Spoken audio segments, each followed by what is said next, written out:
నమస్తే welcome to me TV Telugu news. Krishna జిల్లాలో విద్యుత్ శాఖ మంత్రి గొట్టిపాటి రవికుమార్ పర్యటన. ఉయ్యూరులోని టిట్కో గృహ సముదాయంలో 33/11 kV సబ్స్టేషన్ ను ప్రారంభించిన మంత్రి గొట్టిపాటి పాల్గొన్న మచిలీపట్నం ఎంపీ బాలశౌరి, పెనుమలూరు ఎమ్మెల్యే బోడే ప్రసాద్ నాణ్యమైన విద్యుత్ ను అందించేందుకు కొత్త సబ్స్టేషన్లు నిర్మిస్తున్నాం. గత ప్రభుత్వం అన్ని వ్యవస్థలను సర్వనాశనం చేసింది. రాష్ట్రాన్ని అభివృద్ధి పదంలో నడిపించేందుకు కూటమి ప్రభుత్వం కృషి చేస్తుంది. మంచి కార్యక్రమం. దాదాపు ఇవాళ 4.5 కోట్ల పైన రూపాయలతో ఖర్చు పెట్టి ఒక సబ్ స్టేషన్ నిర్మించడం జరిగింది. ఇక్కడ ఈ ఉయ్యూరు ప్రజలకు ఇబ్బంది లేకుండా ఉండటం కోసం. అదే కాకుండా మళ్ళీ పక్కన ఇంకొకటి ఖాళీగా పెట్టారు, ఒక దిమ్మెలాగా పెట్టి. మళ్ళీ ఇంకొక ట్రాన్స్ఫార్మర్ అవసరం అయినా సరే రేపు టిట్కో ఇల్లు వచ్చిన తర్వాత మళ్ళీ ఇక్కడ కూడా పవర్ అవసరం కాబట్టి ఇంకొక ట్రాన్స్ఫార్మర్ కూడా పెట్టుకోవడానికి అవకాశం ఉంది అక్కడ. ఇవన్నీ కూడా వాళ్ళు ఓపెన్ చేయడం జరిగింది. ఇంకా ముఖ్యంగా ఎమ్మెల్యే గారి కారులో వచ్చినప్పుడు కానీ పలు సందర్భాల్లో కూడా ఇక్కడ 132 సబ్స్టేషన్ గతంలో శంకుస్థాపన చేసి వదిలేశారని చెప్పారు.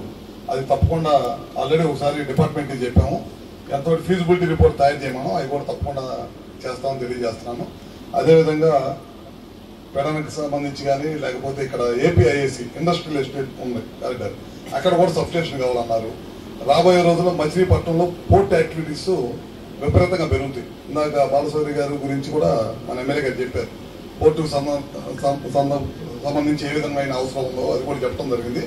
ఇవన్నీ కూడా దాదాపు 750 కోట్ల నుంచి 800 కోట్ల రూపాయల దాకా అవసరం అవుతాయి. తప్పకుండా పవర్ అనేది ఇంపార్టెంట్. ఎందుకంటే ప్రతి సంవత్సరం కూడా 6 నుంచి 8% వినియోగం పెరుగుతూ ఉంది. పవర్లో డెవలప్మెంట్లో ఎప్పుడు కూడా ఆపి సంవత్సరం ఆగుదాం అనే దానికి ఉండదు. ప్రతి సంవత్సరం కూడా మనం డెవలప్ చేస్తూనే ఉండాల్సింది. ఎందుకంటే కరెంట్ కానీ ఇవన్నీ కూడా నిత్యావసరం వస్తువుల కంటే ఇంపార్టెంట్ అయిపోయింది. రెగ్యులర్ గా పవర్ డెవలప్ చేయాల్సిందే. తప్పకుండా వీటన్నిటి కూడా చేస్తాం. ఈ ప్రభుత్వం అధికారంలోకి వచ్చిన తర్వాత ఎమ్మటి అన్ని కూడా గుర్తించి గడిచిన 5 సంవత్సరాలు నిర్లక్ష్యానికి గురైన పవర్ సెక్టర్ ని ఇమీడియట్ గా రివైవ్ చేయాలనే ఉద్దేశంతో ఒకేసారి మన క్యాపిటల్లో అమరావతిలో ఒక సబ్స్టేషన్ ఓపెన్ చేశాం. గ్యాస్ లైన్ సబ్స్టేషన్ అని ఒక సబ్స్టేషన్ 400 kV. అది మామూలుగా స్థలం 70-80 ఎకరాలు కావాలి. ఆధునిక పద్ధతుల్లో 8 ఎకరాల్లో కంప్లీట్ చేశారు ముఖ్యమంత్రి గారు. ఎక్కడ టెక్నాలజీ, ఎక్కడ ప్రపంచంలో ఏ నలుమూలన ఉన్న టెక్నాలజీ మనం తీసుకోవడంలో చంద్రబాబు నాయుడు గారు తర్వాత ఎవరైనా సరే దాన్ని తీసుకొని ఆ రోజు ప్రారంభించడమే కాకుండా దాదాపు రాష్ట్ర వ్యాప్తంగా దాదాపు 6,000 కోట్ల రూపాయలు ఖర్చు పెట్టి ఆ రోజు శంకుస్థాపన చేయడం జరిగింది అనమాట. ఎక్కడ కూడా పవర్ ఇబ్బంది జరగకూడదు, పవర్ వల్ల ప్రజలకు ఇబ్బంది జరగకూడదు అనే ఉద్దేశంతో చేశాం. అదే కాకుండా ఇందాక రెన్యూబుల్ ఎనర్జీ గురించి చెప్పడం జరిగింది మన వాళ్ళందరూ కూడా. రెన్యూబుల్ ఎనర్జీకి సంబంధించి సోలార్ కానీ, విండ్ కానీ, పిఎస్పీలు కానీ ఇవన్నీ కూడా మన రాష్ట్రం అనుకూలమైన ప్రదేశం. 2014లో మన రాష్ట్ర విభజన అయిపోయిన తర్వాత 7 నుంచి 8,000 మెగావాట్లు మన రాష్ట్రం నెంబర్ 1 గా చేసింది ఈ దేశంలో. తర్వాత వైఎస్ఆర్ గవర్నమెంట్ వచ్చిన తర్వాత వాళ్ళందరినీ ఇబ్బంది పెట్టేసి పవర్ కట్ చేయడం, ఆ ఫ్యాక్టరీలు అందరూ కూడా తరివేసి మన రాష్ట్రం నుంచి వెళ్ళిపోయారు. తర్వాత మళ్ళీ ఇప్పుడు నమ్మకం కుదిరించి మళ్ళీ ఇప్పుడు పిలుస్తున్నాం. ఎందుకంటే రెన్యూబుల్ ఎనర్జీలో మన రాష్ట్రం, రాయలసీమ ప్రాంతం, ఇప్పుడే ప్రకాశం జిల్లా కొంతమేరకు వీటి అనుకూలమైనంత ప్రదేశం దేశంలో ఎక్కలేదు. మనది రాజస్థాన్, గుజరాత్. ద్వారా ఉద్యోగ అవకాశాలు కలగాలన్నా లేకపోతే పవర్కి సంబంధించి గ్రీన్ ఎనర్జీ రావాలన్నా మన రాష్ట్రం మంచి ప్రదేశం. మన ఏరియాలో కోస్టల్లో ఎట్లా పోర్ట్లు ఉంటాయో రాయలసీమ మొత్తం కూడా మనకి ఉపయోగకరంగా ఉంటుంది గ్రీన్ ఎనర్జీకి. అదే కాకుండా ఇందాక సూర్య గారి గురించి పిఎం కుసుమ్ 2 పథకాలు ఉన్నాయి మన కేంద్ర ప్రభుత్వం, రాష్ట్ర ప్రభుత్వాలు తీసుకున్నాయి. వ్యవసాయానికి పగలపొట్టి విద్యుత్ ఇవ్వాలి అనే ఉద్దేశంతో ఎక్కడైతే ఇట్లాంటి సబ్స్టేషన్ ఉందో సబ్స్టేషన్ దగ్గర మనం సోలార్ ఉత్పత్తి చేసే ప్లాంట్లు పెడతాం. అదొకటి. ఇప్పుడు మన ప్రభుత్వం అధికారంలోకి వచ్చిన తర్వాత దాదాపు మనకు 4.5 లక్షల కనెక్షన్లు కావాలి.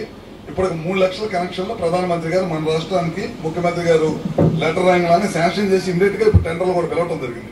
తొందరలోనే ప్రతి సబ్స్టేషన్ పరిధిలో సోలార్ తయారు చేసి సోలార్ ఉత్పత్తి చేసిన పవర్ ని ఇమీడియట్ గా కరెంట్కి ఇస్తాం. ఎందుకంటే లైన్ లాసులు విపరీతంగా ఉంటాయి. ఆ లాసులు తగ్గించడం కోసం ఇందాక ఎస్సీ గారు కానీ మన బాలశౌరి గారు ఎంపీ గారు చెప్పారు ప్రతి ఇంటి పైన సోలార్ ఉండాలని. ఎందుకంటే పవర్ బిల్స్ రోజు రోజు పెరుగుతూ ఉన్నాయి. మీరు కూడా చూస్తూ ఉన్నారు. విపరీతంగా ఖర్చు పెరుగుతుంది. పవర్ తయారు చేయాలన్నా సరే కొంతమేరకు ఇబ్బంది లేకుండా ఉండాలంటే ప్రతి ఇంటి మీద ఉండాలనే ఉద్దేశంతో ఇవాళ 1 కిలోవాట్కి అయితే 30,000, 2 కిలోవాట్లకి అయితే 60,000, 3 కిలోవాట్లకి అయితే 78,000 రూపాయలు సబ్సిడీ ఇస్తా ఉన్నారు.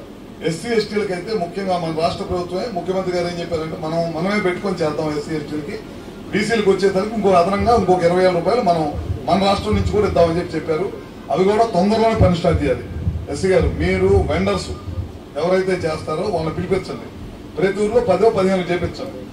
వాళ్ళ దగ్గరికి వెళ్ళి కనుక్కుంటారు జనం, ఏంది వాళ్ళకి ఎట్లా ఉందో కనుక్కుంటారు. వాళ్ళ బాగుందంటే మిగతా వాళ్ళు వేస్తారు. మనం బలవంతంగా రుద్దితే చేయరు. దాని రిజల్ట్ వస్తే ఎప్పుడైతే రిజల్ట్ కనపడిద్దో, మా ఇంటికి కరెంటు బిల్లు 10,000 వచ్చే వాళ్ళకి 2,000 లేకపోతే ఎదురు వస్తుందో అప్పుడు జనం బిగిన్ చేస్తారు. రిజల్ట్ కనపడాలంటే కనీసం మన ఊరికి ఒక 15-20 మందికి అర్జెంటీ చేయాలి. ఈ కార్యక్రమం మన ప్రతి కాన్స్టిట్యున్సీలో కూడా 10 నుంచి 12,000 కనెక్షన్లు ఇళ్లకి చేయాలి. మనకి 20 లక్షల కనెక్షన్స్ కేంద్ర ప్రభుత్వం ఇచ్చింది. 20 లక్షల కనెక్షన్స్ కనుక మనం వాడుకుంటే రాబోయే రోజుల్లో ఇంకా ఎక్కువ ఇస్తా ఉంటాం.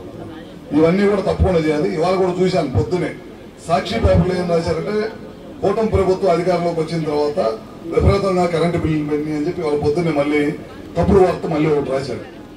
వాళ్ళు 2019లో మన అధికారం వదిలిపెట్టేసరికి వాళ్ళకి అధికారం మన చేతిలో నుంచి పోయి వాళ్ళకి వచ్చింది. 5 సంవత్సరాల్లో ఓన్లీ ఈ బొగ్గు కొనుగోలు లేకపోతే పవర్ ని బయట నుంచి కొనుగోలు చేయటం, అంటే ఇక్కడ తయారు చేయడం ఆపేసి పవర్ కొనుగోలు చేశారు. విపరీతంగా కొనుగోలు చేసి 20,000 కోట్లు భారం వేసి ఎలక్షన్ ముందు దిగిపోయేటప్పుడు మన మీద భారం వేసి వెళ్ళిపోయారు.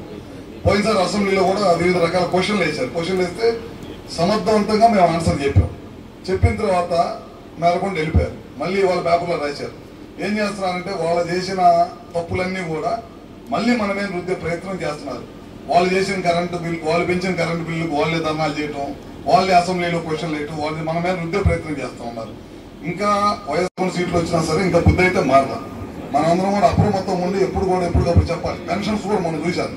మనం ఏమన్నా పెంచి పెన్షన్స్ ఇస్తుంటే వాళ్ళు ఏమంటున్నారు, తొలగించాం మనం అని చెప్పి అబద్ధ ప్రచారం చేస్తూ ఉన్నారు. మరి మన కార్యకర్తలు వీళ్ళు కూడా అప్రమత్తం ఉన్నారు. ఇవాళ మనం పెన్షన్లు పెంచాం. దాదాపు నాకు తెలిసి ఈ దేశంలో ఎక్కడ కూడా ఇవ్వట్లా. ఆంధ్ర రాష్ట్రంలో పెన్షన్స్ మీద ఖర్చు పెట్టినంత డబ్బు వాళ్ళు ఈ దేశంలో ఎక్కడ కూడా ఇవ్వట్లా. చూశారు కదా మీరు, పోయినసారి వాడి పెన్షన్ 2,000 నుంచి 3,000 చేస్తాడు. 3,000 చేయడానికి వాడికి 4-5 సంవత్సరాలు పట్టింది.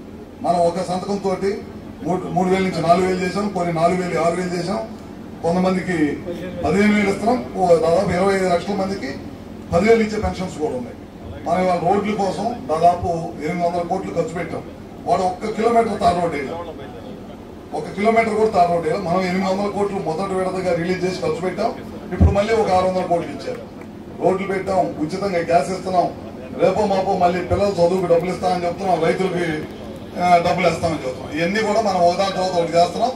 డెవలప్మెంట్ చేస్తున్నాం, సంక్షేమం రెండు వెళ్తా ఉన్నాం అనమాట. కానీ వాళ్ళు అబద్ధ ప్రచారాలు చేస్తా మళ్ళీ మన ప్రజల్ని మళ్ళీ కన్ఫ్యూజ్ చేయాలని ప్రయత్నం చేస్తా ఉన్నారు. తెలుగుదేశం నాయకులు కానీ కార్యకర్తలు కానీ అప్రమత్తంగా ఉండాలి. వాళ్ళ ప్రభుత్వం సంగతి మీకు తెలియదు కాదు.